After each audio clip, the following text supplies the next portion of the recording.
Hello students, how are you. हम लोग last class में डिस्कस कर रहे थे application of Newton's laws of motion और अपन ने बोला था कि न्यूटन्स लॉज ऑफ मोशन पर बस हम क्वेश्चन कैसे सोल्व करेंगे। तो अपन ने उस पर बस क्वेश्चन को दो कैटेगरी में डिवाइड कर दिया था, एक तो नॉन एक्सेलरेटिंग और एक एक्सेलरेटिंग। नॉन एक्सेलरेटिंग बॉडीज बोले तो एक्सेलरेशन जीरो है, एक्सेलरेशन जीरो बोले तो फोर्स जीरो है और फोर्स जीरो है तो अपन ने बोला था body is in equilibrium position. तो अपन ने फर्स्ट केस देखा था व्हेन ऑब्जेक्ट बॉडी और you can say system of body is at equilibrium position. ठीक है, आज अपन बात करेंगे कि व्हेन सिस्टम और बॉडी इज इन एक्सेलरेशन। तो आज अपन डिस्कस करेंगे व्हेन बॉडी और system of body is accelerated. तो अगर बॉडी या सिस्टम एक्सेलरेटेड है तो हम उस टाइप के क्वेश्चन कैसे सोल्व करेंगे। तो वो का वही प्रोसेस जो अपन लोगों ने इक्विलिब्रियम के अंदर अप्लाई किया था, वो का वही प्रोसेस अपन यहां पर अप्लाई करेंगे। अगर आपके सिस्टम में केवल एक बॉडी है तो आप उस बॉडी को ही चूज करेंगे और अगर आपके सिस्टम में to or more than two bodies है तो अपन क्या करेंगे, उस सिस्टम में से किसी एक बॉडी को चूज कर लेंगे। तो फर्स्ट प्रोसेस क्या होगा, एक्सेलरेटेड मोशन को स्टडी करने का जो या उस पर फोर्स फाइंड आउट करना है या उसका एक्सेलरेशन फाइंड आउट करना है, उसका प्रोसेस क्या होगा। तो अपन बात कर रहे हैं क्या, व्हेन ऑब्जेक्ट और सिस्टम इज एक्सेलरेटेड, कि आपका ऑब्जेक्ट या जो सिस्टम है वो क्या है, एक्सेलरेटेड। ठीक है, तो ऑब्जेक्ट या सिस्टम एक्सेलरेटेड है तो अपन इसको किस तरह से सोल्व करेंगे, क्या स्टेप्स फॉलो करेंगे। If there are two or more than two bodies then first step क्या होगा, select the body. Select the body, उस सिस्टम में से क्या कर लेंगे, किसी एक बॉडी को सेलेक्ट कर लेंगे। एक बॉडी को सेलेक्ट कर लिया, सारा कंसंट्रेशन उस बॉडी पे चला जाएगा। सेकंड जो स्टेप होगा फिर क्या होगा, आइडेंटिफाई द फोर्स और you can say forces acting on that body. अब आप क्या करेंगे, उस बॉडी पर लगने वाले फोर्स देखेंगे। थर्ड क्या होगा, क्या होगा, make free body diagram and लेवल the forces acting on that body. ठीक है, देन फोर्थ स्टेप क्या होगा, write the equation from Newton second law of motion. तो आपने क्या करा, उस पर लगने वाले सारे फोर्स रिप्रेजेंट कर दिए, एक्सप्रेस कर दिए, ड्रॉ कर दिए। अब आप क्या करेंगे, write the equation from the Newton second law of motion. और Newton second law of motion बोलता है net force acting on the body equal to mass multiply by acceleration. और एक और चीज है क्या, from the principle of superposition for forces net force acting on the body is also equal to the sum of all the forces acting on that body. तो आप क्या कर चुके, उस पर लगने वाले सारे फोर्सेस प्रेजेंट कर चुके हैं। तो उन सब फोर्सेस का जो वेक्टर सम आएगा वो नेट फोर्स आएगा और नेट फोर्स किसके इक्वल होगा, मास मल्टीप्लाई बाय एक्सेलरेशन। तो अब आपके पास ये वेक्टर इक्वेशन आ गया। अब आपके पास ये वेक्टर इक्वेशन आ गया तो इस वेक्टर इक्वेशन को क्या कर देंगे, सोल्व करने के लिए रिजॉल्व कर देंगे into two mutually perpendicular direction. एक डायरेक्शन लेंगे अलोंग एक्सेलरेशन। तो आपको देखना पड़ेगा कि उस बॉडी का जो एक्सेलरेशन है वो किस डायरेक्शन में, ये आपको विजुलाइज करना पड़ेगा। तो अपन इस इक्वेशन को रिजॉल्व कर देंगे into two mutually perpendicular direction, एक रहेगा अलोंग द एक्सेलरेशन और एक रहेगा परपेंडिकुलर टू द एक्सेलरेशन। तो अलोंग एक्सेलरेशन जिसको हम एक्स एक्सिस बोल देते हैं, जो जिस डायरेक्शन में बॉडी का एक्सेलरेशन होगा उस डायरेक्शन को हमने क्या बोल दिया, एक्स एक्सिस। लेकिन मेन इंपॉर्टेंट बात, अपन रिजॉल्व जो कर रहे हैं वो क्या कर रहे हैं, एक्सेलरेशन के अलोंग करेंगे और एक्सेलरेशन के परपेंडिकुलर करेंगे। अब एक्स डायरेक्शन किसके इक्वल होगा, इस पर जितने भी फोर्स लग रहे हैं उनके एक्स डायरेक्शन के कंपोनेंट के इक्वल होगा। तो अपन क्या करेंगे, सारे फोर्सेस का एक्स डायरेक्शन में कंपोनेंट ले लेंगे, उन सबको ऐड कर देंगे। जो एक्सेलरेशन के डायरेक्शन में होंगे तो वो प्लस आ जाएंगे, और जो नेगेटिव एक्स बोले तो एक्सेलरेशन के अपोजिट डायरेक्शन में होंगे वो माइनस में आ जाएंगे। तो ये हुआ net force along x direction. तो नेट फोर्स जब अपन अलोंग एक्स डायरेक्शन की बात करें तो एक्सेलरेशन का कंपोनेंट भी किधर लेना पड़ेगा, अलोंग एक्स डायरेक्शन। तो अपन सबको पता है, क्या पता है, एक्स डायरेक्शन क्या बोला है, basically in the direction of acceleration, जो एक्सेलरेशन का डायरेक्शन है उसी को मैं एक्स डायरेक्शन ले रहा हूं। तो component of acceleration along x axis बोले तो component of acceleration in the direction of acceleration, तो एक्सेलरेशन का खुद की डायरेक्शन में कंपोनेंट सेम टू सेम। तो इसका मतलब क्या होगा, सारे फोर्सेस का जो एक्स डायरेक्शन में जो कंपोनेंट होगा उसका जो सम होगा वो किसके इक्वल हो जाएगा, मास मल्टीप्लाई बाय एक्सेलरेशन। तो एक इक्वेशन यहां से आ जाएगा और अब अपन रिजॉल्व करेंगे along perpendicular to the acceleration, perpendicular to the acceleration जिसको हम क्या बोलेंगे, y एक्सिस, क्योंकि अपन रिजॉल्व करते हैं हमेशा into two mutually perpendicular direction. एक लिया एक्सेलरेशन के डायरेक्शन में लिया, एक लिया एक्सेलरेशन के परपेंडिकुलर डायरेक्शन। एक्सेलरेशन के परपेंडिकुलर डायरेक्शन को अपन क्या बोल देंगे, y एक्सिस। तो net force along y axis क्या होगा, उस पर जितने भी फोर्सेस लग रहे हैं उनका y एक्सिस में जो कंपोनेंट होगा उसके सम के इक्वल होगा। जो पॉजिटिव y की तरफ है उनको प्लस ले लेंगे और जो नेगेटिव y होगा उनको माइनस ले लेंगे। लेकिन नेट फोर्स फाइंड आउट करने का एक और फॉर्मूला है, from the Newton second law of motion, mass multiply by acceleration. तो जब नेट फोर्स y डायरेक्शन में है तो एक्सेलरेशन भी y डायरेक्शन में। तो भैया लोगों y डायरेक्शन क्या है, y डायरेक्शन क्या है, परपेंडिकुलर टू द एक्सेलरेशन। तो जब आप एक्सेलरेशन का y डायरेक्शन में कंपोनेंट ले रहे हैं, इसका मतलब आप एक्सेलरेशन का उसके परपेंडिकुलर डायरेक्शन में कंपोनेंट ले रहे हैं। तो पूरी दुनिया जानती है किसी भी वेक्टर का उसके परपेंडिकुलर डायरेक्शन में कंपोनेंट जीरो। तो इसका मतलब क्या होगा, एक्सेलरेशन के परपेंडिकुलर डायरेक्शन में नेट फोर्स कितना होगा, कितना हो जाएगा, जीरो हो जाएगा। अब ये का यही प्रोसेस क्या करेंगे, दूसरी बॉडी रेस्ट बॉडी के लिए भी अप्लाई कर देंगे। तो अगर आपका सिस्टम एक्सेलरेटेड है तो उस एक्सेलरेटेड सिस्टम में आपको कोई फोर्स देखना है, उसका एक्सेलरेशन फाइंड आउट करना है, तो उसके लिए सेट स्टेप्स है।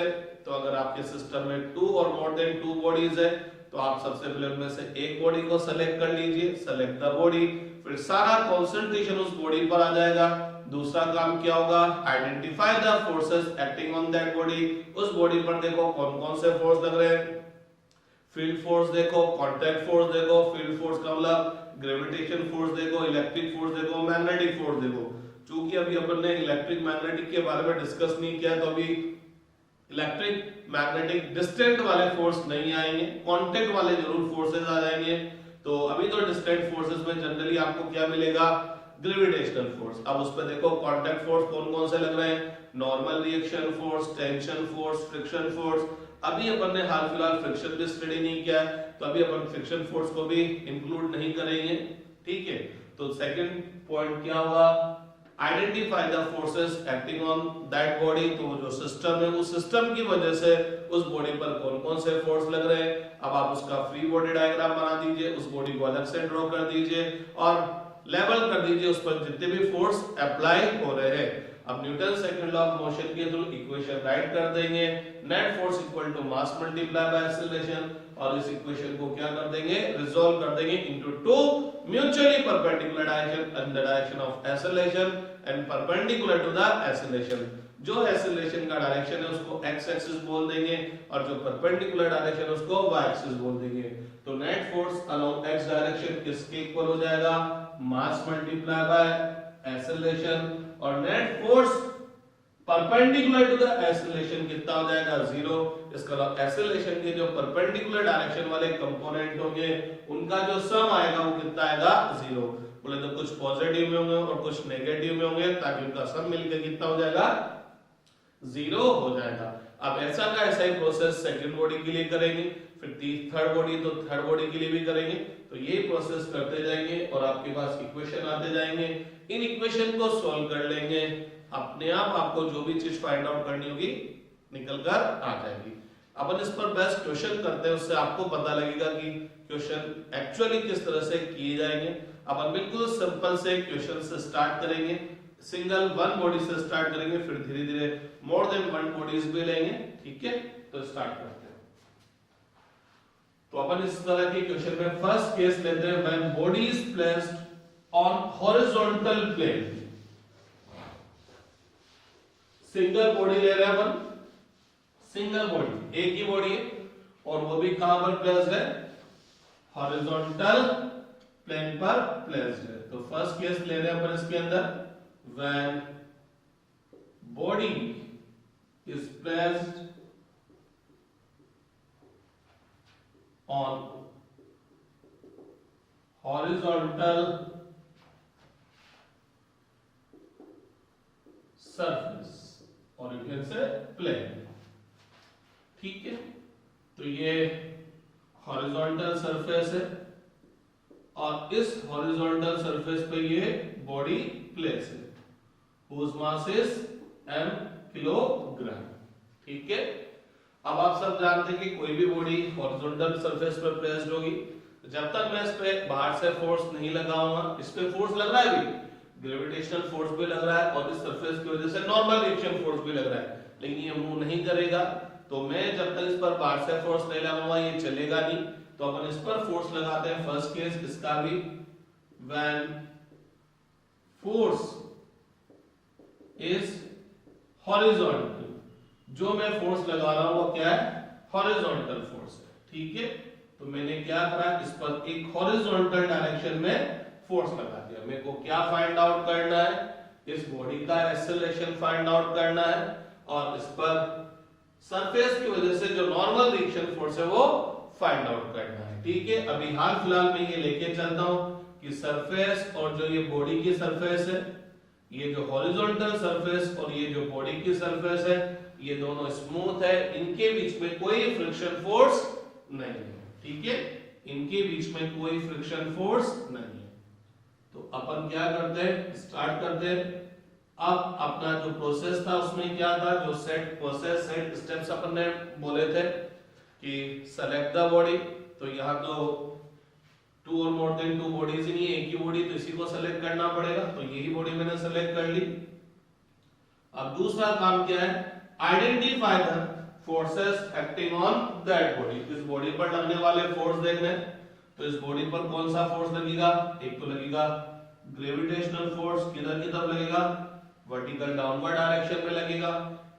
जैसे इस ग्रेविटेशनल फोर्स की वजह से ये नीचे जाना चाहेगा, ये सरफेस को नीचे की तरफ दबाएगा।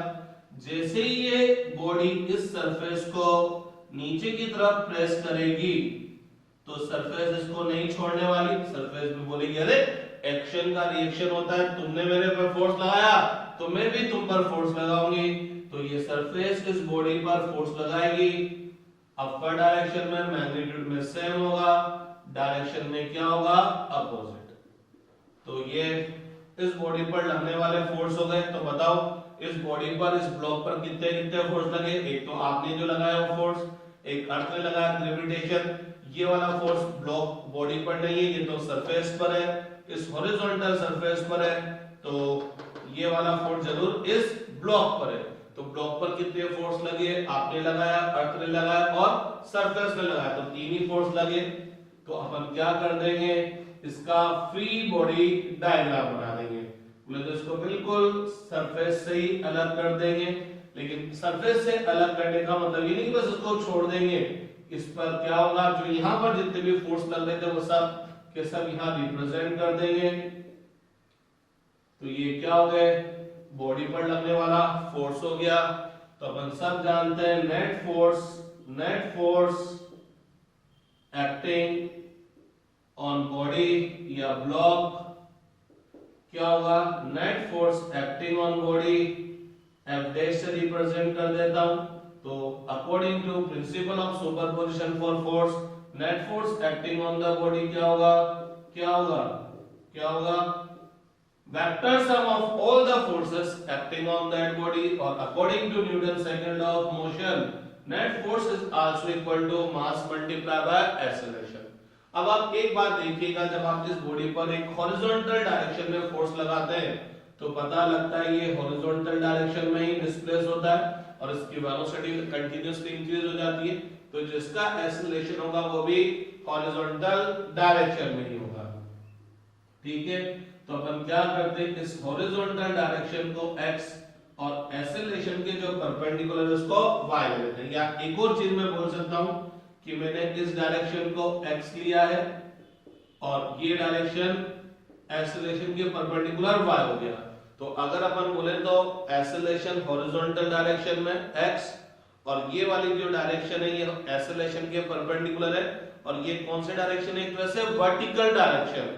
ये तो हॉरिजॉन्टल और ये वर्टिकल, बोले तो x तो हॉरिजॉन्टल डायरेक्शन एक्सेलरेशन के डायरेक्शन में हो गया और y एक्सेलरेशन के परपेंडिकुलर, बोले तो कौन से डायरेक्शन में हो गया, वर्टिकल डायरेक्शन में।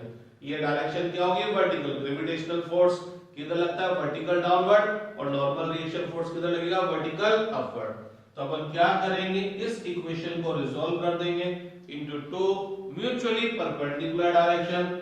एक तो लेंगे अलोंग एक्सेलरेशन, तो एक्सेलरेशन के डायरेक्शन में जिसको अपन यहां पर x एक्सिस और जिसको मैं हॉरिजॉन्टल डायरेक्शन भी बोल सकता हूं। तो देखना net force along x direction क्या होगा, इन तीनों फोर्सेस का x डायरेक्शन का जो कंपोनेंट आएगा, ये नेट फोर्स, ये जो आपने फोर्स लगाया ये हॉरिजॉन्टल डायरेक्शन में लगा है, तो F हॉरिजॉन्टल डायरेक्शन में, ये बोले तो x डायरेक्शन में ही। चलो यहां पर भी रिप्रेजेंट कर दो, ये x और ये y। ठीक है, तो F हॉरिजॉन्टल डायरेक्शन बोले तो x डायरेक्शन में ही, तो इस फोर्स का x डायरेक्शन में कंपोनेंट पूरा का पूरा सेम टू सेम और पॉजिटिव आया, क्योंकि ये फोर्स कौन से डायरेक्शन में आया, एक्सेलरेशन के डायरेक्शन में आया, x डायरेक्शन में आया, पॉजिटिव x डायरेक्शन में आया तो प्लस। इस n का x डायरेक्शन में कंपोनेंट, तो ये normal reaction force y direction में, बोले तो वर्टिकल डायरेक्शन में, तो नॉर्मल रिएक्शन फोर्स का यहाँ हॉरिजॉन्टल डायरेक्शन में कंपोनेंट 0, इस mg का हॉरिजॉन्टल डायरेक्शन में component 0, mass multiply by acceleration, acceleration का एक्सेलरेशन के डायरेक्शन में कंपोनेंट सेम टू सेम। इसका मतलब क्या हुआ, net force along x direction केवल किसके इक्वल हो गया, इस आपने जो हॉरिजॉन्टल डायरेक्शन में फोर्स अप्लाई किया उसके इक्वल हो गया, और यही किसके इक्वल हो गया, मास मल्टीप्लाई बाय एक्सेलरेशन। तो एक्सेलरेशन इक्वल टू कितना हो गया भैया, F upon m। Acceleration produced in the body किसके इक्वल हो गया, F अपॉन m, जो आपने हॉरिजॉन्टल डायरेक्शन में फोर्स लगाया था अपॉन इसका मास। ठीक है, अब अगर अपन परपेंडिकुलर टू द एक्सेलरेशन देखेंगे, परपेंडिकुलर टू द एक्सेलरेशन का मतलब कौन से डायरेक्शन देख रहे हैं, y डायरेक्शन देख रहे हैं, बोले तो कौन से डायरेक्शन देख रहे हैं, वर्टिकल डायरेक्शन देख रहे हैं। वर्टिकल डायरेक्शन में बात करेंगे तो net force along y direction, बोले तो परपेंडिकुलर टू द एक्सेलरेशन। तो भैया लोगों नेट फोर्स ये है, तो इस नेट फोर्स का कंपोनेंट देख रहा हूं y डायरेक्शन में, वर्टिकल डायरेक्शन में, तो इन सब के भी कंपोनेंट वर्टिकल डायरेक्शन में देखने पड़ेंगे। इस F का y डायरेक्शन वर्टिकल डायरेक्शन में कंपोनेंट 0, इस M का y डायरेक्शन में कंपोनेंट, अरे ये M तो y डायरेक्शन में सेम टू सेम, इस mg का y डायरेक्शन में कंपोनेंट, mg का mg, लेकिन कौन से डायरेक्शन में भैया, नेगेटिव y डायरेक्शन में तो माइनस, तो ये आ गया इन सब का component equal to mass multiply by acceleration. Component of acceleration perpendicular to the acceleration. तो पूरी दुनिया जानती है कि किसी भी वेक्टर का उसके परपेंडिकुलर डायरेक्शन में जो कंपोनेंट आएगा वो कितना आएगा, 0। तो वर्टिकल डायरेक्शन में कंपोनेंट 0 हो गया, तो n इक्वल टू कितना हो गया, mg। n equal to mg हो गया। ठीक है, क्लियर। तो यहां से अपने पास एक्सेलरेशन आ गया और यहां से अपने पास क्या आ गया, नॉर्मल रिएक्शन फोर्स। और अगर आपको नेट फोर्स देखना है, net force acting on the body F dash equal to क्या होगा, Fx vector plus Fy vector. अरे आपने इसको इन दो में रिजॉल्व कर लिया था, तो F डैश वेक्टर के नेट फोर्स के दो टुकड़े आ गए थे, F डैश x वेक्टर और F डैश y वेक्टर। ठीक है, इन दोनों को ऐड कर देंगे, नेट फोर्स आ जाएगा। तो एक बात है कि Fy तो कितना है, 0, Fy तो 0, तो F vector equal to Fx vector. तो एक बात और समझिएगा, जब हम इस इक्वेशन को रिजॉल्व करते हैं into two mutually perpendicular direction, in the direction of acceleration और in the perpendicular direction of acceleration, तो बेसिकली ये जो x डायरेक्शन वाला जो फोर्स होगा, in the direction of acceleration वाला जो फोर्स होगा, यही क्या होगा, नेट फोर्स। सिंपल सी बात है, क्या ये एक्सेलरेशन का डायरेक्शन है ना, तो यही फोर्स का डायरेक्शन है। Direction of acceleration is the direction of net force acting on body. तो ये एक्सेलरेशन का डायरेक्शन है, तो यही नेट फोर्स का डायरेक्शन है। अब सिंपल सी बात है, यही नेट फोर्स का डायरेक्शन है, तो जब मैं इस F डैश वेक्टर का x डायरेक्शन में कंपोनेंट निकालूंगा, इफ F डैश वेक्टर का x डायरेक्शन में कंपोनेंट निकालूंगा, तो ये F डैश ही आएगा, क्योंकि इस F डैश का नेट फोर्स का खुद की डायरेक्शन में कंपोनेंट सेम टू सेम, और इस वाले डायरेक्शन में कंपोनेंट क्या आएगा, 0। तो बेसिकली जब आप कंपोनेंट ऑफ फोर्स देख रहे हैं इन द डायरेक्शन ऑफ एक्सेलरेशन, तो यही नेट फोर्स है, क्योंकि नेट फोर्स का जो दूसरा टुकड़ा है ये तो 0 है, तो नेट फोर्स किसके इक्वल आया, component of force in the direction of acceleration. और पता लगा जिस डायरेक्शन में एक्सेलरेशन है उसी डायरेक्शन में फोर्स है, तो कहने को तो मैं बोल रहा हूं कि ये फोर्स का कंपोनेंट है एक्सेलरेशन के डायरेक्शन में, एक्चुअल में यही नेट फोर्स है। अब मैंने इस क्वेश्चन को इतना लंबा चौड़ा किया, लेकिन अगर आप थोड़ा दिमाग से काम करेंगे तो ये 2 लाइन का क्वेश्चन है और सारा गेम डायग्राम में ही हो जाएगा। ये तो मैंने बच्चों वाली स्टाइल के लिए आपको एक स्टेप सोल्व किया है, लेकिन अगर आप अपनी स्पीड और आपका माइंड थोड़ा ओपन करना चाहते हैं तो आप जो मैं बोल रहा हूं उसको ढंग से सुनेंगे, और अपन इसी डायग्राम से ये इक्वेशन और ये इक्वेशन दोनों लिख देंगे। ठीक है कि नहीं, बात क्लियर। अब एक चीज देखिएगा, क्या ये रब कर देता हूं मैं। अब देखिएगा, दिमाग में आना चाहिए, नेट फोर्स क्या होगा, इन तीनों का वेक्टर सम आएगा, अब ये यहां तो अपने राइट डाउन किया, अब अपन ये चीज दिमाग में लिख रहे हैं, नेट फोर्स इन तीनों का वेक्टर सम आएगा और वो किसके इक्वल होगा, मास मल्टीप्लाई बाय एक्सेलरेशन। तो अपन क्या करेंगे, इन तीनों को रिजॉल्व कर देंगे इन द डायरेक्शन ऑफ एक्सेलरेशन। इस F को रिजॉल्व करने की कोशिश करेंगे। अरे F का कंपोनेंट तो F का F आएगा, इसका कंपोनेंट 0, इसका कंपोनेंट 0, इसका मतलब एक्सेलरेशन के डायरेक्शन में नेट फोर्स कितना हुआ, F हुआ।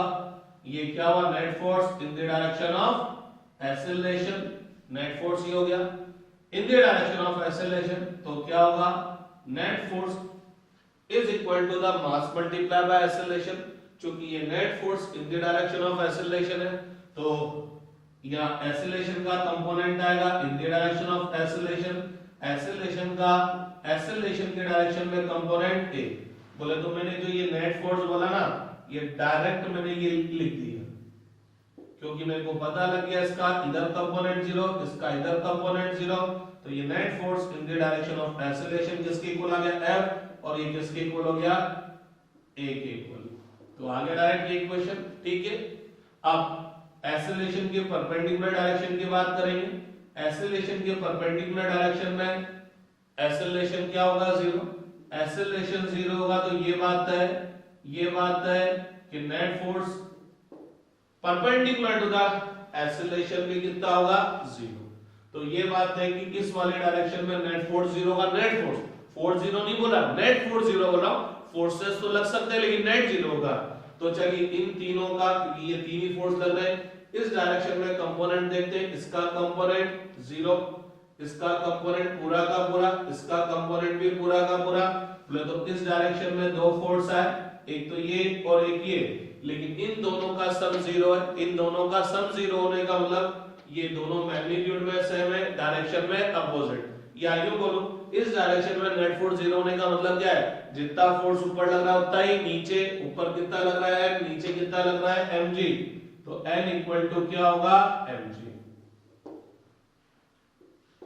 तो ये मैंने थोड़ा सा आपको स्पीड से बताया, धीरे धीरे अपनी प्रैक्टिस होगी, टाइम लगेगा, क्योंकि ये क्वेश्चन करना अच्छे के बस की बातें नहीं होती है। ठीक है, ये अपने सबसे सिंपल केस देखा था। अब अपन वापस यही केस देखते हैं। फिर हॉरिजॉन्टल प्लेन पर बॉडी प्लेस्ड होगा, लेकिन अब की बार मैं फोर्स हॉरिजॉन्टल न लगाकर थोड़ा सा ऑब्लिक लगाऊंगा। बोले तो हॉरिजॉन्टल से कुछ एंगल पर लगाऊंगा। ठीक है, राइट डाउन कर लीजिए आप इसको।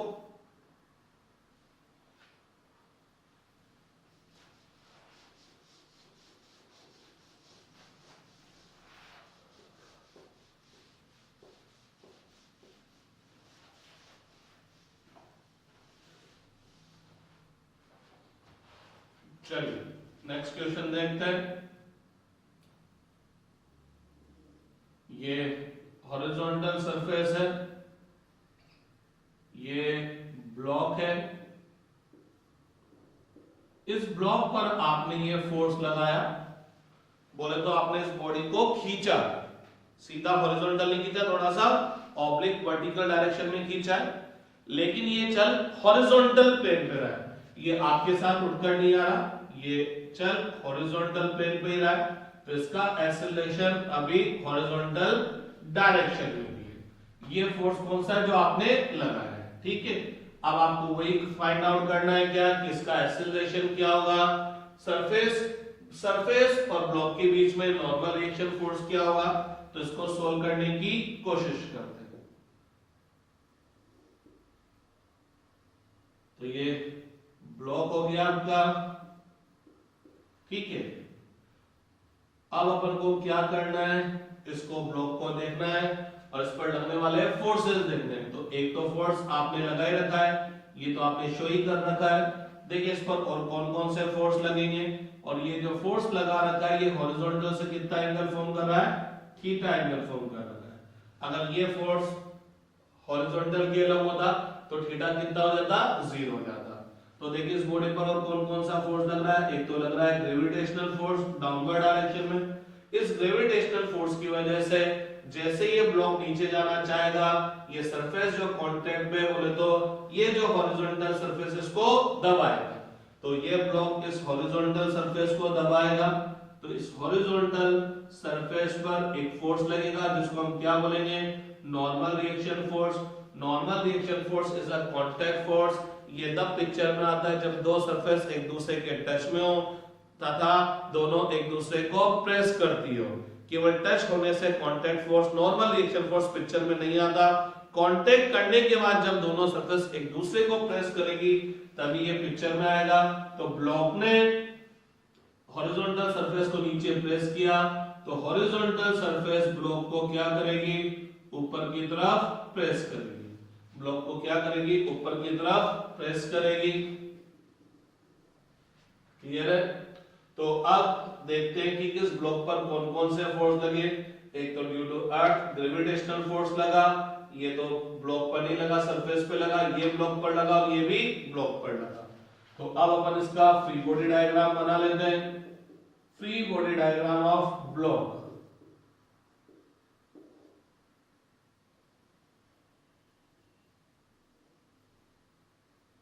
तो देखते हैं कौन कौन सा फोर्स लगा। एक तो लगा ग्रेविटेशनल फोर्स mg, एक दूसरा लगा नॉर्मल रिएक्शन फोर्स, और एक तीसरा लगा ये जो आपने फोर्स अप्लाई किया था, इसको थोड़ा मैंने यहां से एक्सटेंड कर दिया, ठीक है। तो हॉरिजॉन्टल से कितने एंगल पर लगा, थीटा एंगल पर। एक्सेलरेशन हॉरिजॉन्टल डायरेक्शन में ही आएगा, क्लियर। तो net force acting on block, क्या होगा, net force acting on block, इस पर जितने भी फोर्सेस लग रहे हैं उन सबका वेक्टर सम होगा, और यही नेट फोर्स किसके इक्वल होगा, मास मल्टीप्लाई बाय क्या होगा, एक्सेलरेशन। अब अपन क्या करेंगे, इसको रिजॉल्व कर देंगे into two mutually perpendicular direction. एक तो लेंगे एक्सेलरेशन के डायरेक्शन में, और एक लेंगे एक्सेलरेशन के परपेंडिकुलर डायरेक्शन अलोंग एक्सेलरेशन। तो जब आप एक्सेलरेशन के डायरेक्शन में लेंगे, जिसको मैं क्या बोलूंगा, एक्स डायरेक्शन, और एक तरह से ये क्या हो जाएगा, हॉरिजॉन्टल, और एक्सेलरेशन के परपेंडिकुलर क्या हो जाएगा, वर्टिकल। तो भैया लोगों मैंने इसको एक्स डायरेक्शन बोल दिया, और इसको क्या बोल दिया, वाई डायरेक्शन। तो ये तो हो गया हॉरिजॉन्टल अलोंग द एक्सेलरेशन, और परपेंडिकुलर टू एक्सेलरेशन क्या हो गया, वर्टिकल डायरेक्शन, ठीक। इसको x बोल दिया, इसको y बोल दिया, तो इसको अपन हॉरिजॉन्टल डायरेक्शन भी बोल सकते हैं। तो चलिए नेट फोर्स देखना है मेरे को इन the direction of acceleration, net force देखना है इन द डायरेक्शन ऑफ एक्सेलरेशन, ठीक है कि नहीं ये बात। तो मेरे को क्या करना है, नेट फोर्स का कंपोनेंट देखना है इन द डायरेक्शन ऑफ एक्सेलरेशन, बोले तो अलोंग एक्स एक्सिस, क्योंकि एक्सेलरेशन की डायरेक्शन को अपन ने एक्स बोल रखा है। तो नेट फोर्स इन तीनों का वेक्टर सम है, तो इन तीनों का कंपोनेंट लेंगे, इन तीनों का कंपोनेंट लेंगे हॉरिजॉन्टल डायरेक्शन में, एक्स एक्सिस के डायरेक्शन में। तो एफ वेक्टर का, क्योंकि एफ वेक्टर पूरी तरह से एक्स की तरफ नहीं है, और एफ वेक्टर पूरी तरह से एक्स के परपेंडिकुलर नहीं है, तो एफ वेक्टर एक्स से कुछ एंगल पर है, तो इस एफ वेक्टर का कोई ना कोई कंपोनेंट, कोई ना कोई इफेक्ट एक्स डायरेक्शन में आएगा। कंपोनेंट लेने के लिए मैं इसके फाइनल पॉइंट्स इस पर परपेंडिकुलर ड्रॉप कर दूंगा एक्स एक्सिस पर, और फिर क्या करूंगा, एफ वेक्टर के इनिशियल पॉइंट से परपेंडिकुलर का फुट पॉइंट आएगा, यहां से यहां तक इस एफ वेक्टर का कंपोनेंट होगा अलोंग एक्स डायरेक्शन, और ये कितना आएगा भैया लोगों, एफ कॉस थीटा, क्योंकि एफ एक्स के साथ थीटा एंगल फॉर्म कर रहा है, तो जिसके साथ अपन एंगल देखते हैं उस तरफ कंपोनेंट कौन सा होता है, cos। तो इस f वेक्टर का x डायरेक्शन में कंपोनेंट, पॉजिटिव x डायरेक्शन में component in the direction of acceleration, component कितना आ गया, f cos थीटा। mg का कंपोनेंट, mg तो y की तरफ है वर्टिकल डायरेक्शन में, इसका कोई कंपोनेंट नहीं आएगा, n का भी कोई कंपोनेंट नहीं आएगा, ठीक है कि नहीं बात। Equal to mass multiply by acceleration. तो जब हम नेट फोर्स x डायरेक्शन में देख रहे हैं तो एक्सेलरेशन भी x डायरेक्शन, और जब एक्सेलरेशन x डायरेक्शन में है तो एक्सेलरेशन का x डायरेक्शन में कंपोनेंट सेम टू सेम।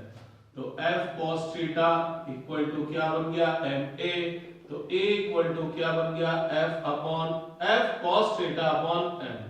तो ये आ गया net acceleration produced in the body, clear. आप क्या करते हैं, इसी इक्वेशन को रिजॉल्व करते हैं परपेंडिकुलर टू द एक्सेलरेशन। तो along perpendicular to the acceleration, और जो एक्सेलरेशन के परपेंडिकुलर है उसको अपन क्या बोल रहे हैं, y डायरेक्शन बोल रहे हैं, और y डायरेक्शन बोले तो एक तरह से यहाँ क्या है वो वर्टिकल डायरेक्शन, ये हॉरिजॉन्टल है तो ये वर्टिकल है। तो जब अपन नेट फोर्स y डायरेक्शन में वर्टिकल डायरेक्शन में देख रहे हैं तो इन सब का भी वर्टिकल डायरेक्शन में कंपोनेंट देखना पड़ेगा, f का y डायरेक्शन में कंपोनेंट, क्योंकि f वेक्टर y की न तो डायरेक्शन में नहीं परपेंडिकुलर डायरेक्शन में, तो इस f वेक्टर का न तो पूरा का पूरा इफेक्ट आएगा ना जीरो, लेकिन थोड़ा बहुत तो इफेक्ट आएगा। इफेक्ट देखने के लिए क्या करेंगे, f के फाइनल पॉइंट से इस y डायरेक्शन पर एक परपेंडिकुलर ड्रॉप कर देंगे, तो वेक्टर की इनिशियल पॉइंट से परपेंडिकुलर का फुट पॉइंट आएगा, यहां से लेकर यहां तक इस f का y डायरेक्शन में कंपोनेंट होगा, कितना होगा f sin थीटा, कितना होगा f sin थीटा, जो कि किधर की तरफ है, पॉजिटिव y डायरेक्शन में। तो ये कंपोनेंट ऑफ f हो गया along y, component of mg along y, mg का y डायरेक्शन में कंपोनेंट, mg पूरा का पूरा y डायरेक्शन में, तो कंपोनेंट सेम टू सेम आएगा, लेकिन नेगेटिव y डायरेक्शन में इसलिए माइनस mg आएगा। इस n का y डायरेक्शन में कंपोनेंट n का n ही आएगा, equal to mass multiply by acceleration, component of acceleration along y direction, बोले तो component of acceleration perpendicular to the acceleration कितना आएगा, 0 आएगा। तो f sin theta minus mg plus n equal to 0, तो f sin theta plus n equal to क्या बन गया, mg बन गया। तो n इक्वल टू क्या बन गया, mg minus f sin theta. तो अगर आप थोड़ा सा गौर फरमाएं कि जब हमने फोर्स हॉरिजॉन्टली डायरेक्शन में लगाया था तो नॉर्मल रिएक्शन फोर्स किसके इक्वल आया था, mg के इक्वल आया था। लेकिन जब हम इसको पुल करेंगे, कितने फोर्स से पुल करेंगे, f से, जो कि हॉरिजॉन्टल से थीटा एंगल फॉर्म कर रहा है। तो भैया लोगों जब फोर्स हमने अपवर्ड डायरेक्शन में लगाया, बोले तो अपन बॉडी को खींच रहे हैं, पुल कर रहे हैं, थोड़ा सा ऊपर की तरफ खींच रहे हैं। तो अब जो नॉर्मल रिएक्शन फोर्स आ रहा है वो लेस देन क्या आ रहा है, mg आ रहा है, लेस देन mg। ठीक है, अब मैं आपको फिर कह रहा था कि आप अगर थोड़ा सा माइंड लगाएं, थोड़ा सा दिमाग लगाएं, तो इतनी लेबर करने से आप बच सकते हैं। ये सारी इक्वेशन, ये वाली इक्वेशन और ये वाली इक्वेशन में डायरेक्ट बोर्ड से लिख सकता हूं, डायरेक्ट इस डायग्राम से लिख सकता हूं। कैसे लिख सकता हूं, आप पहले एक बार इसको राइट डाउन कर लीजिए, फिर मैं आपको बताता हूं कैसे लिखेंगे अपन। ठीक है, अब आप देखिएगा, ये बॉडी थी, ये फोर्सेस लग रहे थे, मैं इनको वापस एक सेकंड के लिए रब कर देता हूं, ठीक है ना। ये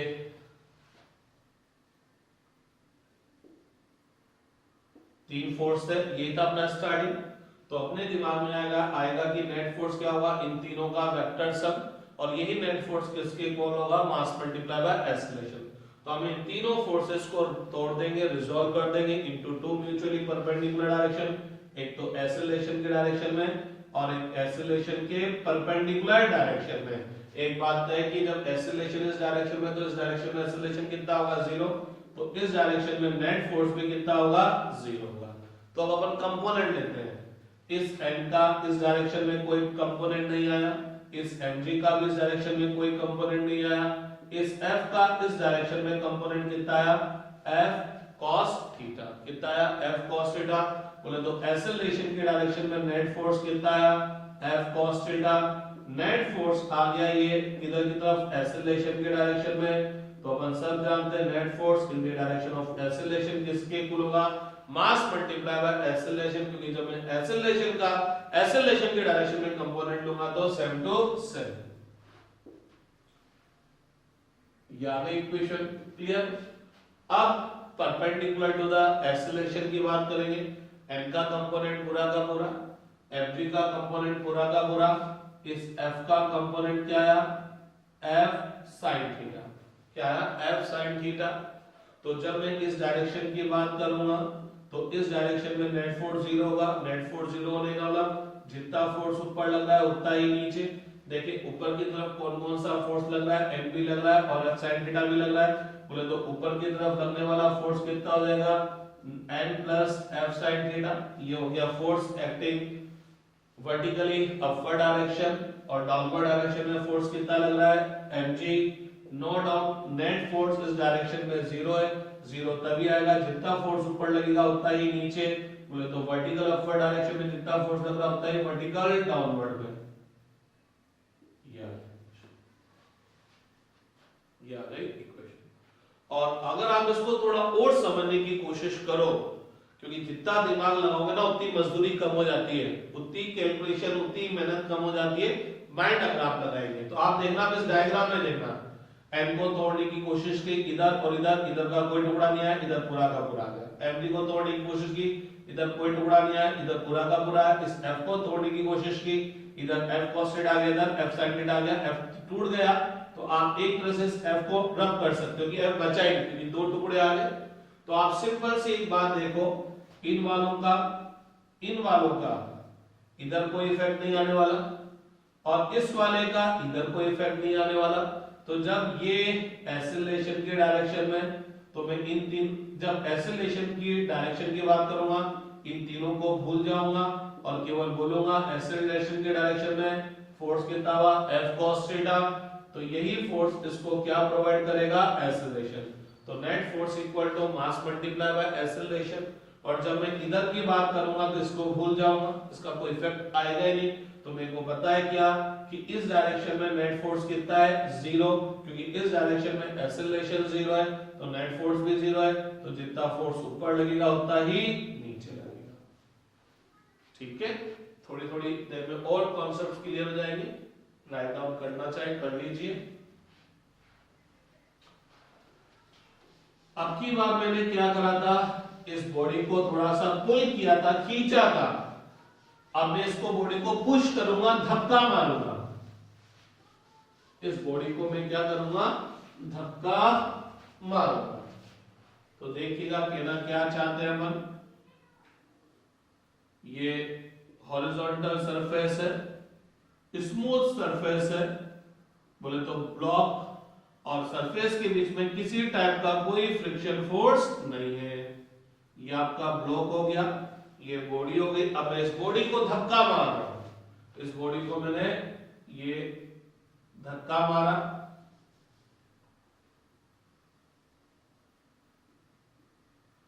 एफ फोर्स लगाया, हॉरिजॉन्टल से कितना एंगल फॉर्म करते हुए, थीटा एंगल फॉर्म करते हुए। अब मैं इसको धक्का मार रहा हूं तो ये हॉरिजॉन्टल सरफेस पे स्लाइड कर रही है, खिसक रही है with an acceleration a। मेरे को अगेन ये acceleration फाइंड आउट करना है, क्लियर। तो इसको सॉल्व करने की कोशिश करते हैं।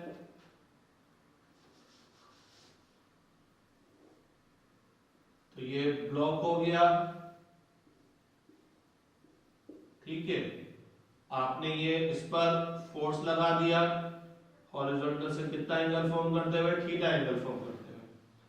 अब मेरा काम क्या है, इस पर लगने वाले फोर्सेस देखना है। तो इस पर एक फोर्स लगा, कौन सा लगा, ग्रेविटेशनल फोर्स। इस ग्रेविटेशनल फोर्स की वजह से जैसे ये नीचे जाना चाहेगा, ये सरफेस को नीचे की तरफ दबाएगा, तो ये सरफेस पे नॉर्मल रिएक्शन फोर्स लगाएगा।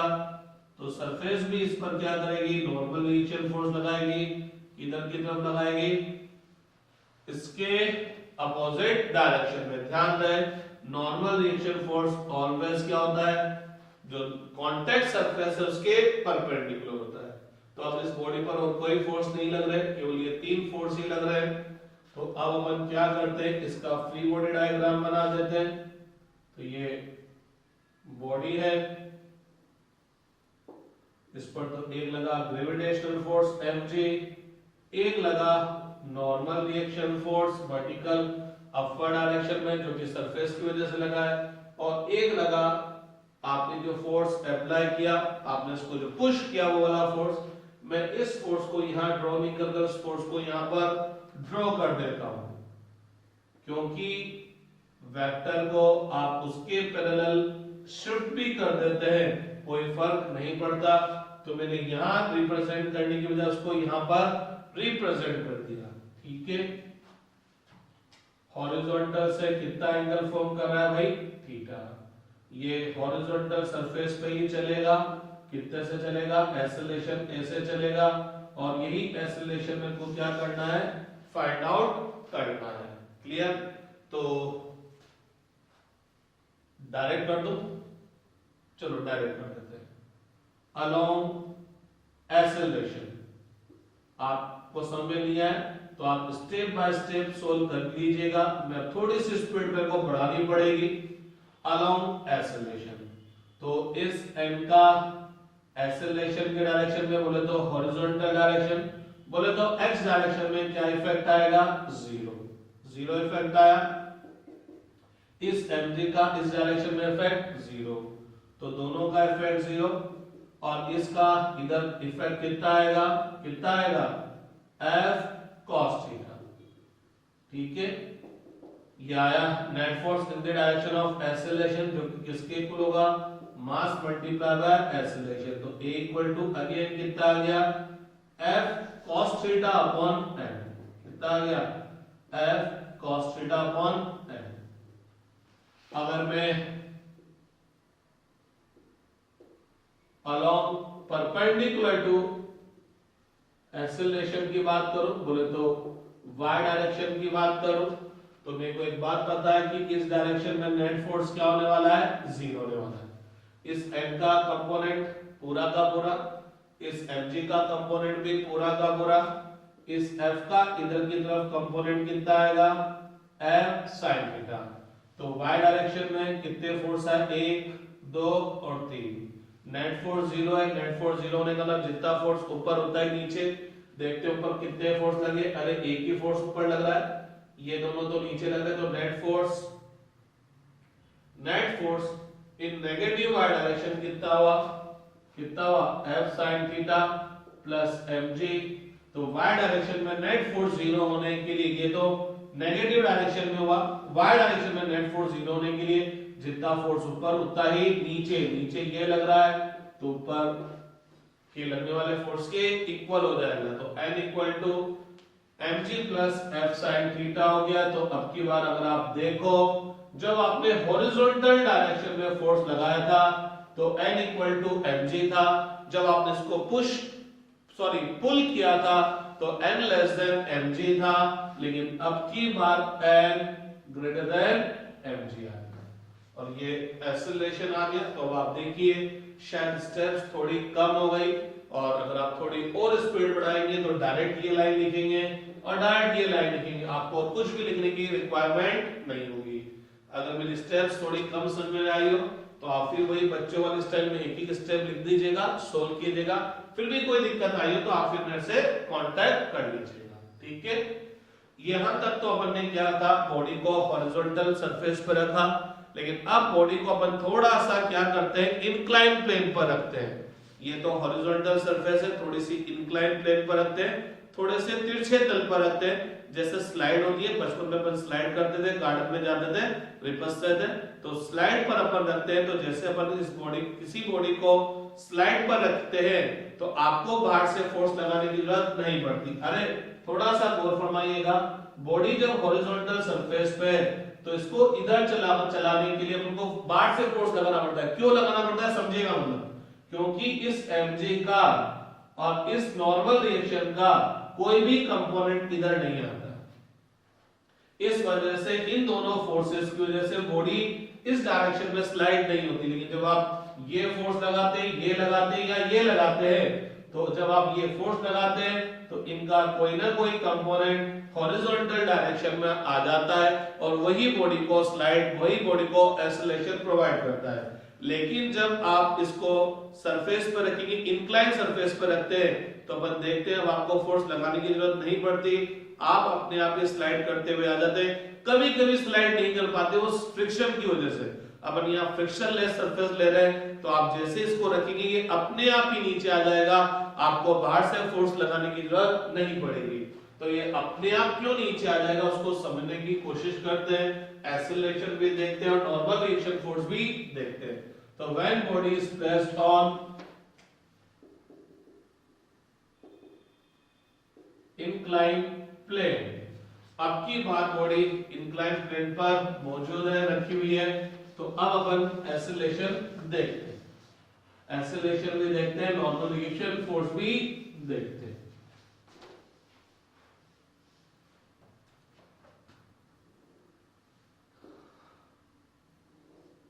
तो ये इंक्लाइन प्लेन है, ये इंक्लाइन प्लेन है जो कि हॉरिजॉन्टल से कितने एंगल पर है, थीटा एंगल पर।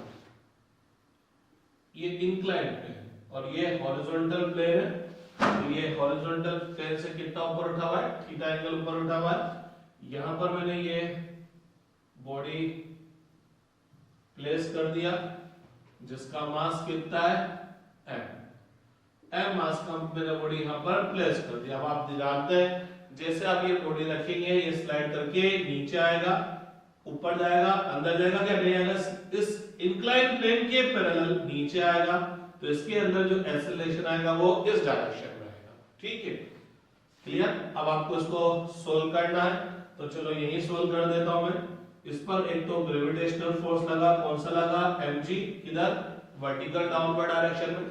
इस ग्रेविटेशनल फोर्स की वजह से जैसे ये नीचे जाना चाहेगा ये सरफेस कांटेक्ट में सरफेस को दबाएगा, इस सरफेस को दबाते ही सरफेस पर एक नॉर्मल रिएक्शन फोर्स लगेगा।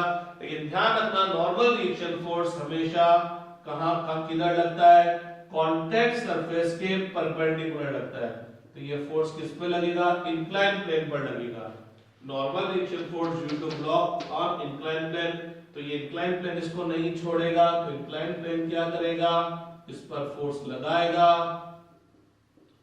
जो इसके मैग्नीट्यूड में सेम होगा, डायरेक्शन में अपोजिट होगा, लेकिन ये फोर्स भी इंक्लाइन प्लेन के क्या होगा, परपेंडिकुलर होगा। ठीक है, तो अब अगर अपन बात करते हैं net force acting on the body, क्योंकि यहां पर अपने बाहर से फोर्स नहीं लगाया और बॉडी अपने आप नीचे आना शुरू कर दिया, तो net force acting on the body क्या होगा, vector sum of all the forces acting on that body, और यही फोर्स किसके इक्वल होगा, मास मल्टीप्लाई बाय एक्सेलरेशन।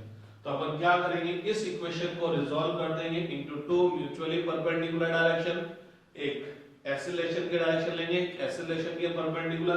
तो अब की बात एक्सेलरेशन हॉरिजॉन्टल डायरेक्शन में नहीं है, इस इंक्लाइन डायरेक्शन में है, तो मैं क्या करूंगा, इंक्लाइन प्लेन को ही एक्स एक्सिस ले लेता हूं और इसके परपेंडिकुलर क्या हो जाएगा भैया, ये वाई एक्सिस हो जाएगा, क्योंकि x और y दोनों एक दूसरे के क्या होने चाहिए, परपेंडिकुलर। तो एक तो हो गया x तो हो गया एक्सेलरेशन के डायरेक्शन में, और एक हो गया एक्सेलरेशन के परपेंडिकुलर डायरेक्शन में। यहाँ ये जरूर है कि एक्सेलरेशन नेगेटिव x में हो गया, कोई बात नहीं है, तो x के अलोंग ही, और ये एक्सेलरेशन के परपेंडिकुलर हो गया।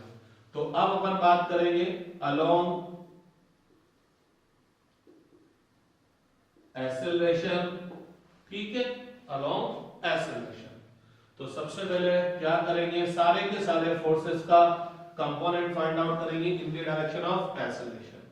बोले तो अलोंग द इंक्लाइन प्लेन, एक तरह से ये x एक्सिस हो गया और ये हो गया अलोंग इंक्लाइन प्लेन। ठीक है, तो चलिए आप ये देखिए, ये mg न तो इंक्लाइन प्लेन के पैरेलल है और नहीं इंक्लाइन प्लेन के परपेंडिकुलर। इसका मतलब mg का न तो पूरा इफेक्ट आएगा और नहीं जीरो इफेक्ट आएगा, थोड़ा बहुत तो इफेक्ट आएगा। कितना आएगा, तो उसके लिए मेरे को एंगल चाहिए कि mg इससे या इससे कितना एंगल फॉर्म कर रहा है, ये थीटा है, ये क्या है 90, ये हॉरिजॉन्टल है, ये वर्टिकल है, तो ये 90, तो ये एंगल 90 माइनस थीटा, क्योंकि अपन सब जानते हैं ट्रायंगल के जो तीन इंटीरियर एंगल होते हैं उनका सम 180, तो ये 90, तो बाकी इसका टू एंगल का सम कितना होगा 90, तो ये थीटा है, तो ये 90 माइनस थीटा। आप गौर फरमाइएगा, ये जो नॉर्मल रिएक्शन फोर्स है ये इंक्लाइन प्लेन के क्या है, परपेंडिकुलर, तो ये टोटल एंगल कितना है 90, ये टोटल एंगल 90 है, ये 90 माइनस थीटा, इसका मतलब ये एंगल कितना हो गया, थीटा हो गया।